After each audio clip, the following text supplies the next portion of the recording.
सर्ववेदांत सिद्धांत गोचर तम गोचरं गोविंदम परमानंदम सद्गुरुं तम प्रणतोजम। ना कुछ किया ना कर सकूं ना कुछ करने योग, जो कुछ किया सो आप किया प्रभु आप ही करने योग। जो कुछ किया सो आप किया प्रभु आप ही करने योग। बोल श्री सद्गुरु देव महाराज की जय। सच्चिदानंद भगवान की जय। बोलो जी भाई सब संतन की जय।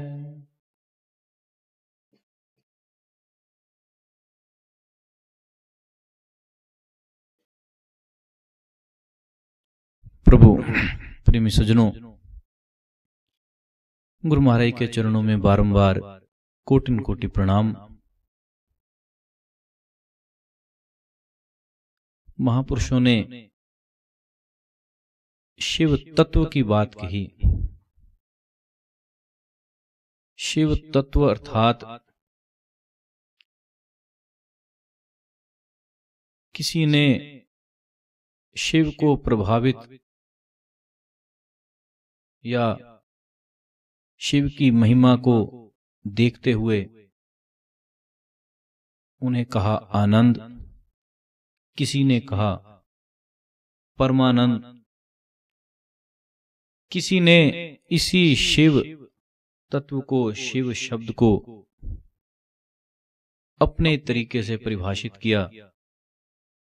भगवान पर योग दृष्टि से यदि शिव को देखा समझा जाए तो शिव का एक अर्थ बड़ा न्यारा सा और भी निकलता है। और वो अर्थ क्या है? वो अर्थ है एक स्थिति। कैसी स्थिति? जिसे हम साधारण भाषा में कहें कुछ ना होनापन। जहां तक कुछ है उसे कहा जाता सृष्टि, और जहां कुछ ना रह गया, शून्यता हो गई, उसे यदि कहा जाए शिव, तो सांसारिक दृष्टि से बहुत ही कीमती और न्यारा अर्थ है। क्योंकि जब भी कोई योगी ध्यानस्थ हुए तो उन्होंने उस अवस्था को एक नाम दिया शून्य, और शून्य ही शिव तत्व का अर्थ है। एक अर्थ में शून्य, दूसरे अर्थ में अनंत। पर जहां तक अनंत का सवाल है वहां भी अर्थ शून्यता का ही ज्यादा कारगर रहता है। योगी जब ध्यानस्थ होने को तत्पर हुए तब उसके पास बहुत से तत्व हैं। सृष्टि या सृष्टि का बहुत किस्म का उत्पात, शरीर, मानसिक विचार, बहुत कुछ है। जैसे ही योगी अपने भीतर उतरा, लीन हुआ, तो उसका सारा तत्व छूटता चला गया। जितना जितना शांत, एकांत, ध्यानस्थ होता चला गया, उतना उतना उसकी सृष्टि सिमटती चलेगी, या कहें कि उसके विचारों के घेरे टूट गए। उसका जो जो तत्व उसको पकड़े हुए था, जो जो भाव उसको पकड़े हुए थे, सब उससे छूटते चले गए। और एक समय ऐसा आया कि वो जो बैठा हुआ, शारीरिक रूप में बैठा हुआ योगी है, उसे ना तो शरीर की सुध ना ही मन के भावों का कोई आवागमन, ना ही कोई विचार। वो इतना शून्य हो गया, इतना शांत हो गया, इतना एकाग्र हो गया कि जिस अवस्था में वो गया वहां क्या है? ना दिन, ना रात, ना धर्म, ना पंथ, जिसे कबीर अपने शब्दों में कहते हैं, जहां ना वेद शास्त्र दिवस न राति, तहां बसे निरंकार। जब योगी इस तत्व में उतरा तो वहां कुछ बचा नहीं, कुछ पीछे बाकी नहीं, ना जाति, ना मजहब, ना पंथ, ना देश, ना दीन दुनिया, कुछ नहीं, कुछ नहीं, कुछ नहीं। शांत शांत शांत। उतरा किसमें? अनंत में। क्या हो गया? शून्य। वो जो अनंत में उतरे हुए योगी की अवस्था है वो शिवावस्था है। और जितनी देर के लिए योगी उसमें है वो शिवत्व को प्राप्त है। जब किसी के जीवन में ये घटना घटती है उसकी शिवरात्रि होगी। अब सवाल ये है कि क्या वो साल में एक दिन है? नहीं, हर समय है। तू जब चाहे तब उस शिवरात्रि का आनंद ले। इसीलिए भोलेनाथ को ये कहा जाता कि उन्हें भांग बड़ी पसंद है। लोग कहते हैं कि शंकर भांग पीते हैं। ये बात किन अर्थों में सही है कि जो भोलेनाथ की स्थिति है, जिस आनंद में वो हर समय रहने के काबिल हो चुके हैं, वो स्थिति देखकर एक साधारण व्यक्ति को ये लगेगा कि इतना लंबा ध्यानस्थ रह पाना ये तो बड़ा मुश्किल है। जरूर इसके पीछे भांग की कोई करामात है, क्योंकि भांग पीने वाले की जब आप हरकत, उसकी करामात देखो, क्योंकि छोटी सी नाली होगी तो उसे लगेगा समुद्र आ गया, कहीं पड़ा है तो पड़ा ही है। दिमाग सूखना शुरू हो गया। वो अलग ही किस्म की दुनिया है, अलग ही किस्म की मस्ती है। कोई परवाह नहीं, कोई किसी का लेन देन नहीं। उस अवस्था को देखकर भोलेनाथ को भांग से जोड़ा जाता, जबकि वहां सवाल भांग का नहीं, वहां नशा कुछ और है। हाँ, ये बात अलग है कि भगवान शंकर का नाम लेकर भांग पीने का रास्ता आसान हो जाता है, क्योंकि जब आप ये दिखा सकते हैं कि आपका आदर्श भी भांग पीता है तो आपके लिए भांग पीना पुण्य हो गया। फिर लोग इस चीज को प्रसाद कहकर भी ग्रहण कर सकते हैं। पर सवाल भांग का नहीं, सवाल शिवत्व का है। और शिवत्व का भांग से कोई संबंध नहीं। शिवत्व क्या है? जो कुछ देर पहले एक अभ्यास कराया, ये शिवत्व की तैयारी है। जब हम इंद्रियों को एक संयम देकर, एक दायरे में रखकर ढीला छोड़ देते हैं और इंद्रियों से ऊपर जाना शुरू करते हैं, मन किसी भी दबाव के अधीन नहीं, काया किसी भी हरकत में नहीं, इंद्रियां शांत टिक गई, यहां तक के आंखें टिक गई, हाथ पांव सब शांत। मन किसी दबाव में नहीं, जहां है इसको छोड़। तू पहले अपने में लौट ले, मन लौट आएगा। तू मन को गाली देता है प्रेमी, मन से पहले खराबी तेरे में है, क्योंकि तू बटा हुआ है। तूने अपने इतने टुकड़े कर रखे कि तुझे अपने आप को समेटने का भी अभ्यास नहीं। इतने टुकड़े कर रखे अपने आपे के, हर समय खिल रहा है, हर समय खिल रहा है। दुनिया में रहकर हम खिलने के सिवाय और कोई अभ्यास तो करते नहीं। और जब सिमटने का सवाल आता तो हम समेटने का अभ्यास नहीं करते हैं। जिन्होंने समेटा, हम उनको प्रणाम, उनकी आरती, उनकी लेखनी पढ़कर, उनके नाम की माला फेर के हम ये सोचते हैं कि हम सिमट गए। सिमटना एक प्रक्रिया है। जो सिमट चुके हैं उनका नाम लेकर हम सिमट नहीं सकते।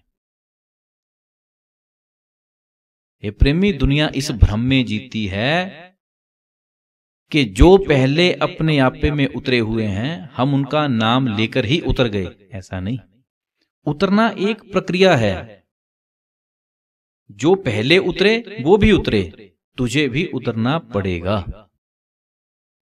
तेरे पास ऐसा कोई हल नहीं कि तू उतरे हुए का नाम लेकर काम चलाए। काम चलेगा ही नहीं। तेरे हिस्से की भूख, भोजन तुझे करना पड़ेगा। तेरे हिस्से की प्यास, पानी तुझे पीना पड़ेगा। तेरा ही काम है, क्योंकि एक प्रक्रिया है। यह प्रक्रिया पूरी करके बात बनेगी। ये मत सोचो कि भूख तेरी और भोजन पत्नी पति बच्चे करें और तेरा काम चले। ऐसा तो होगा नहीं भाई। जिसकी भूख जिसकी प्यास वही खाए पिए तो बात बनेगी। ऐसे ही खिल रहा हुआ तू, तो सिमटना भी तुझे ही है और सिमटने की प्रक्रिया में से गुजरना पड़ेगा। सिमटे हुओं का नाम लेकर उलझा हुआ तू, और तू सुलझे हुओं का नाम लेकर सोचे कि मैं सुलझ गया। नहीं, सुलझना एक प्रक्रिया है, उसमें से गुजरना पड़ेगा। ऐसे ही अव्यवस्थित चित्त तेरा है, इसे व्यवस्था में लाना तुझे पड़ेगा, लाना ही पड़ेगा। ये नहीं कि जो पहले कोई ले आए उनका नाम लेकर काम चले। नहीं, धर्म का सबसे बड़ा कमजोर कोना यह है कि धार्मिक व्यक्ति सिर्फ कामयाब हुए व्यक्तियों का नाम लेकर जीना चाहता, काम चलाना चाहता, पर काम चलता नहीं। महापुरुषों ने अपने आप को समेटा, ये बात ठीक, पर केवल उनका नाम लेकर तो सिमट जाए ये नहीं। तुझे भी अपना आपा वैसे ही रगड़ना घसीटना पड़ेगा। उनका नाम लेकर, उनकी आरती करके, उनकी किताबें पढ़ के, उनके ग्रंथ पढ़ के, उनकी माला फेर के, उनके नाम के भोजन बांटकर अपने आपे को समेटा नहीं जा सकता। भोलेनाथ ध्यानस्थ होते हैं, ये बात ठीक, पर तुझे भी ध्यानस्थ ही होना पड़ेगा। भोलेनाथ के नाम के लंगर से काम नहीं चलेगा। उस प्रक्रिया में से गुजरना पड़ता है। जो जो उसमें से गुजरे वही हुए संत भक्त, क्योंकि जिन्होंने अपना आपा चढ़ाया, जिन्होंने अपने आपे को बदलने के लिए पूरा प्रयास किया, प्रयास उनके नाम पर और कुछ नहीं किया, वही प्रयास किया जो स्वयं भगवान करते आए। ये प्रेमी, उस प्रयास के बिना कभी किसी की शिवरात्रि नहीं होती। उस प्रयास के बिना शिवरात्रि का लंगर ही होता है, भांग का हो या खान पान का। शिवरात्रि का अर्थ है तेरे जीवन का एक ऐसा समय आ गया जिसमें तू उस तत्व में उतर गया जिसको शून्यता कहा जाता है, जिसे परमानंद कहा गया। और उस परमानंद की दूसरी खूबी यह है, जिसे हम बाहर समझने के लिए शिव, या अनंत, कुछ भी कहते हैं, आप एक चीज पाओगे, भगवान शिव का जो स्वरूप है उसे हम तमोगुण के साथ जोड़ते हैं। कहा जाता कि ब्रह्मा जी रजोगुणी, भगवान विष्णु सतोगुणी और भगवान शंकर तमोगुणी। तो तमोगुण का अर्थ ये नहीं कि वो राक्षस हैं, जैसा कि लोग आमतौर पर कहते हैं कि वो तो भूतनाथ हैं, भूतों के स्वामी हैं, उनकी तो बारात में भी देवताओं से ज्यादा प्रेत भूत थे। ऐसा नहीं। तमोगुणी का अर्थ, तमस का अर्थ होता है अंधकार, और तमस का दूसरा अर्थ है गुणों के आधार पर। गुणों के आधार पर यदि बात करें तो तमस का अर्थ होता है जहां चीजें रुक गई, ब्रेक लग गई, जो प्रवाह था वो टूट गया। तो जिन अर्थों में विष्णु सतोगुणी हैं, सृष्टि का चालन बनाए रखते हैं, उन अर्थों में शंकर तमोगुणी हैं। वहां तेरी सृष्टि, वहां तेरे विचारों की सृष्टि रुक जाती है, क्योंकि विष्णु का अर्थ है चलायमानता, चले चले चले चले। शिव का अर्थ रुक जाओ, शांत, एकांत। इसीलिए भगवान शिव से जुड़े हुए सारे चिन्ह रुकने के हैं। वो सब कुछ ऐसा है कि जिन्हें देखकर एक बार तो लगता है कि अब जीवन रुक जाएगा। गले में सांप, यह कल्पना करना ही बड़ा मुश्किल कि गले में कोई सांप डालकर घूमे और सांप हर समय फुंकार लेता रहे और वो बिल्कुल गले में है। नीलकंठ विष यहां धारण कर रखा, उतरे तो गाड़ी चढ़ जाए नीचे भी नहीं गया और ऊपर भी नहीं, बीच में अटका है। और भोलेनाथ लगाते क्या हैं? शमशान की राख। ये तो और भी ज्यादा काम खराब कि जो मुर्दे जलाए गए उनकी बची हुई राख मल दी। ये सारे वैराग्य के चिन्ह हैं, बहुत ही गहराई तक वैराग्य, विरक्तता, निर्लेपता, या कहूं शिवत्व। कैसा वैराग्य? जहां किसी के साथ किसी किस्म का कोई लगाव नहीं, मर्यादाएं हैं, लगाव नहीं। क्योंकि गृहस्थी कब तक गृहस्थी है? जब तक लगाव है। जैसे ही लगाव हटा, मर्यादाओं में आ गया, तो ईश्वर स्वरूप हो गया। राम क्यों पूजे जाते हैं? क्योंकि मर्यादाओं को पहल है। तो कहा जाता कि मर्यादा पुरुषोत्तम। तो भगवान शंकर की जहां तक बात, वो तो बहुत गहन निर्लेपता है। तो शिव उस निर्लेपता का प्रतीक है। शिवत्व का अर्थ है इतना निर्लेप कि किसी में भी मगन नहीं। शिवत्व का अर्थ विचारों की सृष्टि रुक गई, कोई विचार नहीं, इतना शून्य, इतना शून्य, इतना शून्य, शांत शांत शांत। और सृष्टि का गुण क्या है? सृष्टि का गुण है चीजों का होना। चीजें हो रही हैं, इसे कहा जाता भवसागर। भवसागर बहुत ही प्यारा शब्द है। सृष्टि को समझने के लिए जो प्यारे से प्यारा शब्द है वो है भवसागर।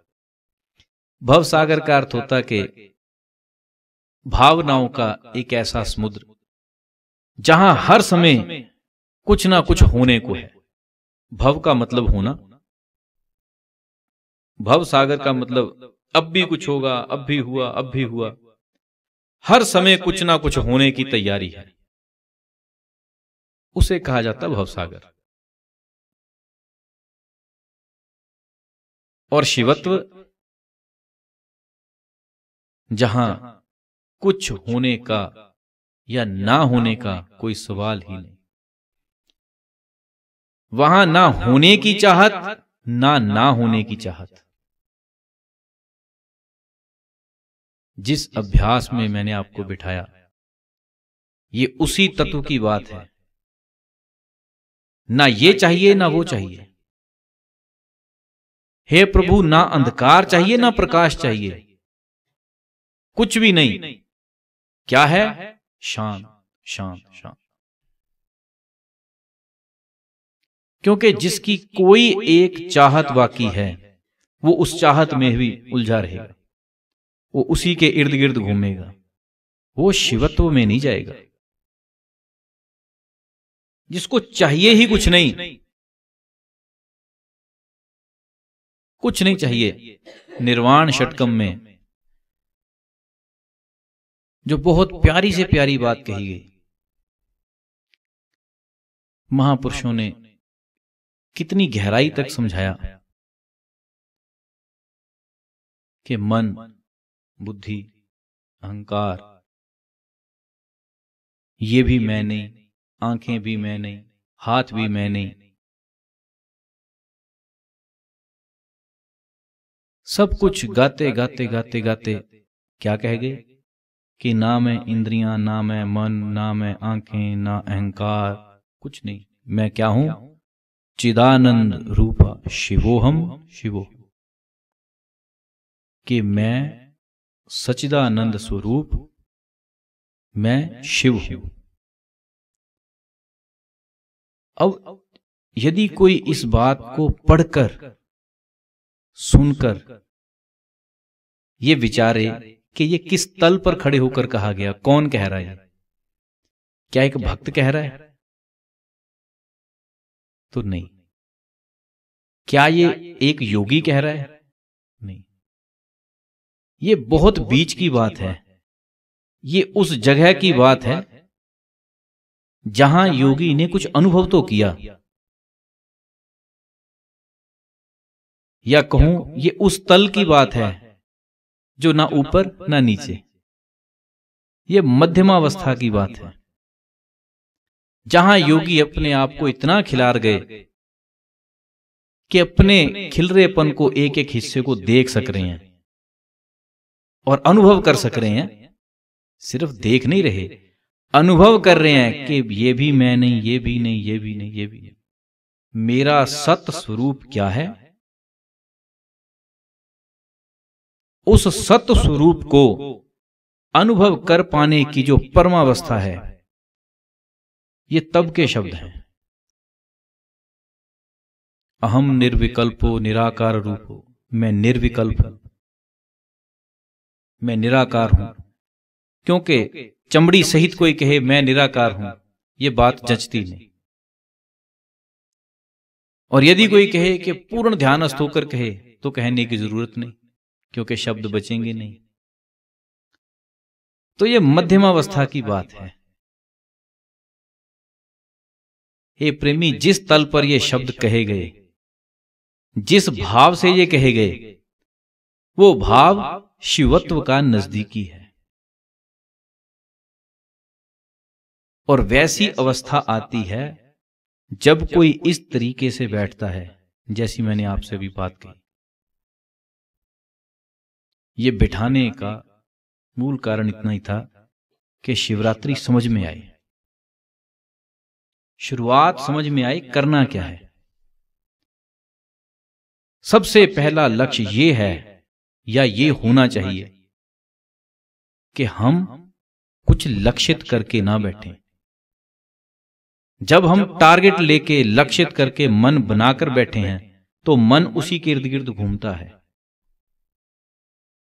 और जब ये किसी चीज से बंध गया, जब ये किसी अनुभव की प्यास से बंध गया, तो ये उसी अनुभव को तरसता है, उतरता नहीं।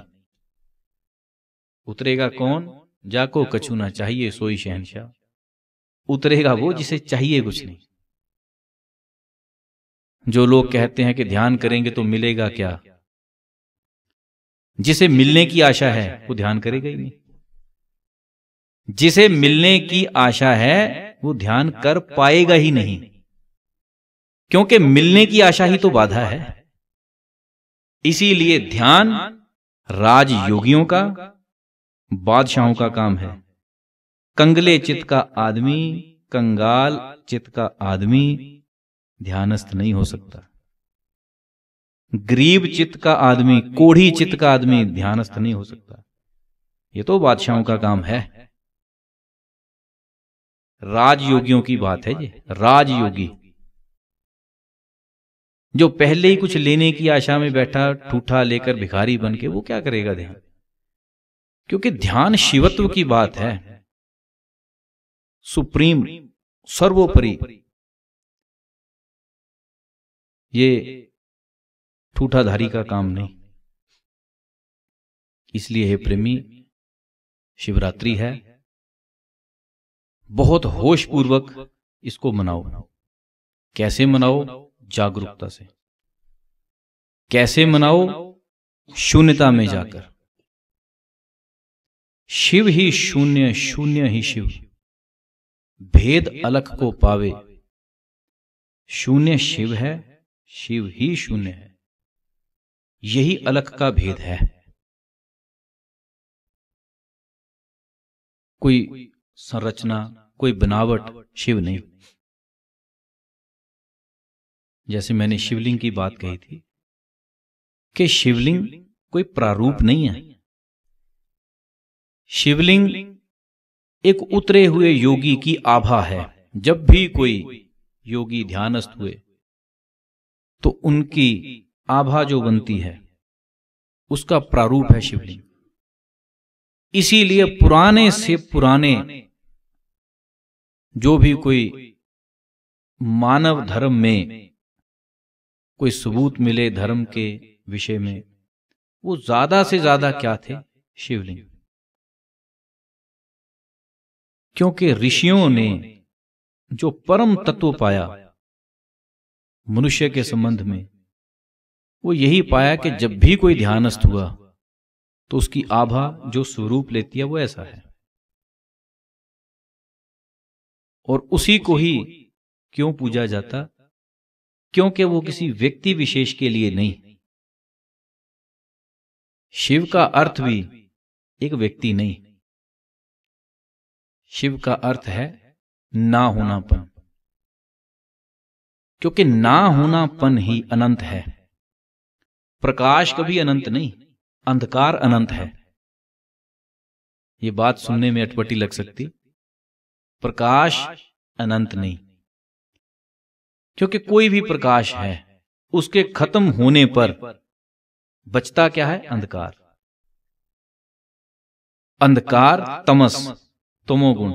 इसीलिए शिव को अनंत करके कहा गया। उस अर्थ में शिव यदि देखे जाएं, ब्रह्मा भी सिमट गए, भगवान विष्णु भी सिमट गए, तब भी कहा जाता है कि शिव सदा से हैं। सब प्रकार के प्रकाश, सब प्रकार के तारे, चंद्रमा, सूर्य सिमट जाएं, तब भी वो अंधकार है जिसमें से कभी फिर सृष्टि उत्पन्न हो सकती। तो वो जो अनंत को अंधकार करके दिखाया गया, वो जो उस अनंत को शिव से जोड़ा गया, जब किसी की यात्रा उस तरफ को चल पड़ती है तो उसे शिवत्व की समझ आती है। प्रकाश कहीं भी टेम्परेरी है, कहीं भी हो। क्योंकि यदि आपने प्रकाश पैदा करना हो तो आपको पैदा करना पड़ेगा, पर आपको अंधकार पैदा करने के लिए कुछ करने की जरूरत नहीं। ये कभी जीवन में प्रयोग करके देखना, वैज्ञानिक बात है। प्रकाश की पैदाइश आपके हाथों में है, अंधकार की पैदाइश आपके हाथ में नहीं। अंधकार पैदा करने के लिए कोई मेहनत नहीं है ना, बस प्रकाश को रोक दो, अंधकार सह जाए। सारा जोर सृष्टि में प्रकाश की पैदाइश पर है। अंधकार स्वाभाविक है, सहज है, लेकिन अंधकार में से प्रकाश समय समय पर उपजता है, किन्हीं रूपों प्रारूपों में उपजता है। तो उस अर्थ में कि जब कुछ भी ना रह जाए तब भी अंधकार सहज है, उसके लिए कोई मेहनत नहीं करनी पड़ी। उन अर्थों में कहा गया कि शिव तमस के साथ जुड़े हुए हैं, कि जब कुछ भी ना रहे तब भी वो हैं, क्योंकि वो सहज हैं। अब इसी तमस गुण के कारण भगवान शिव को कभी राक्षसों से, कभी भूतनाथ करके, कभी कुछ करके जोड़ा गया, जबकि उसका अर्थ ये नहीं। और दूसरी बात, जितना बाहर सृष्टि में हम थोड़ा थोड़ा ऊपर करके देखें कि कोई व्यक्ति जमीन की सीमा से थोड़ा ऊपर जाए, करते करते करते स्पेस तक चला जाए, तो क्या पाओगे कि सृष्टि जो एक देश या अपना गांव जिसे हम कहते हैं, फिर अपना प्रांत कहते हैं, फिर अपना देश कहते हैं, वो कुल मिलाकर सृष्टि बहुत छोटी पड़ गई। और ऊपर चले जाओ तो कितनी सृष्टियां ऐसी दिखाई पड़ती हैं, और चले जाओ कितने ग्रह दिखाई पड़ते हैं, और भी चला जाए तो कैसी हालत आ जाती कि कितनी गैलेक्सियां दिखाई पड़ती हैं और कितने ब्रह्मांड तक हैं। तो वहां बुद्धि जाकर चकराना शुरू हो जाती कि हैं इतना विस्तार, इतना। पर पाया ये जाता कि जितना जितना कोई ऊपर उठता जाए वहां प्रकाश खत्म होना शुरू हो। जितनी किस्म का प्रकाश, क्या सूर्य, क्या चंद्रमा के तारे, ये सब छोटे पड़ने शुरू हो गए। फैला क्या है? अंधकार। उस अर्थ में कहा जाता है कि शिवत्व ऐसा है। और यही कहानी भीतर की है, बिल्कुल ऐसी ही कहानी भीतर की है। जो चीजें बाहर बहुत बड़े प्रारूप में दिखाई पड़ती हैं, वो भीतर बिंदु के रूप में बिखरी हुई हैं। कहानी लगभग ऐसी है। ये नहीं है कि आपकी बुद्धि में कहीं तारे, सूर्य, चंद्रमा खिल रहे हैं, ऐसा नहीं। ये गुणों के आधार पर मैं बात कह रहा हूं कि वो यात्रा, वो अनंत ऐसा ही है। जितना जितना कोई अपने भीतर चढ़ता जाए, टिकता जाए, शिवत्व में उतरता जाए, उतने उतने अनुभव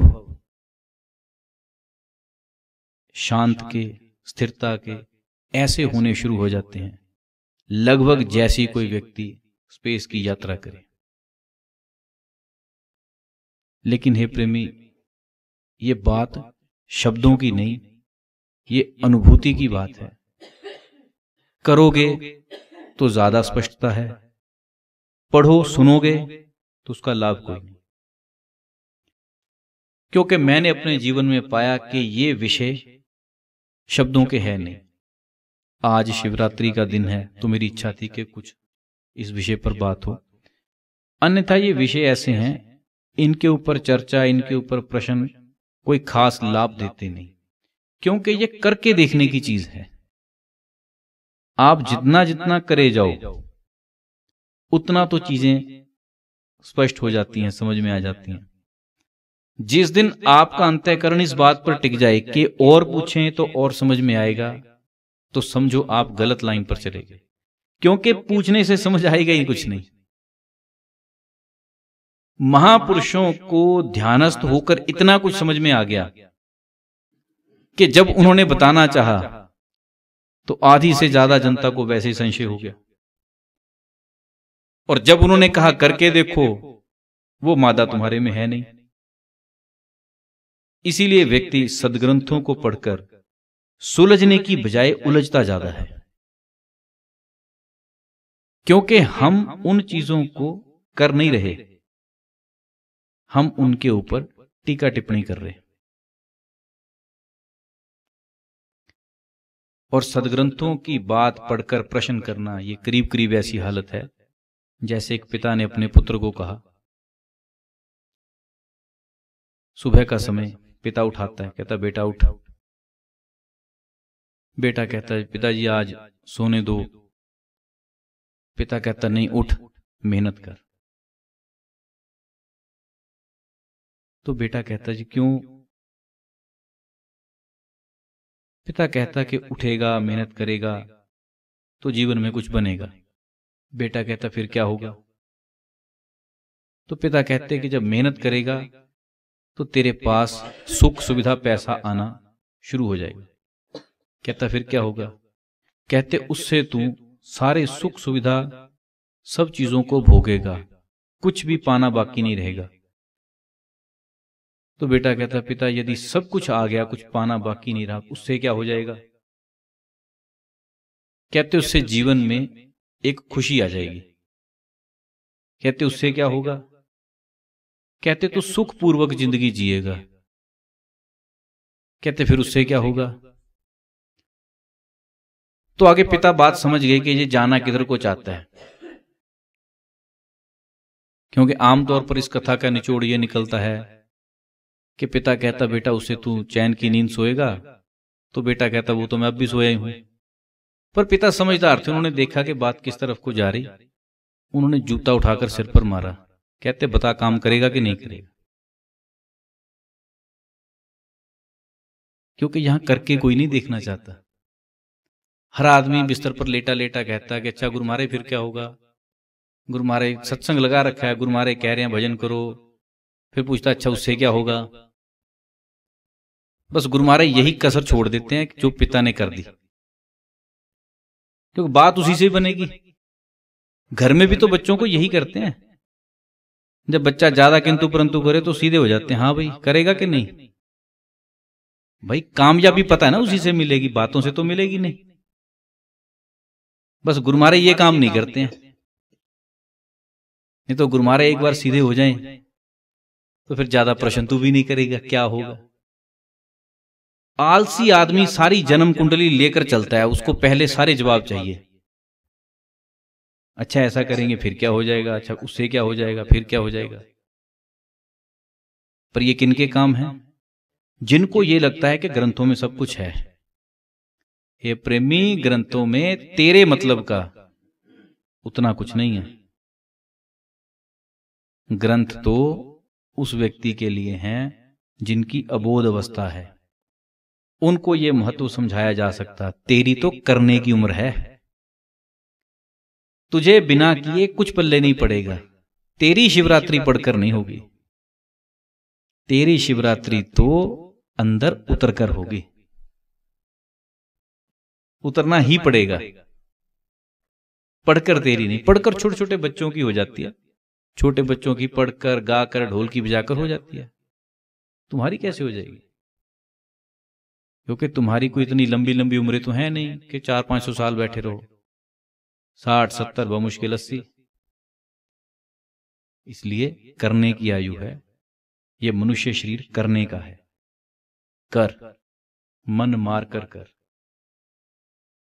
बारंबार कर। अपने खिलरेपन को समझ, हम कैसे खिल रहे हैं। फिर समेटने का अभ्यास कर, सारा दिन सिमटने का अभ्यास कर।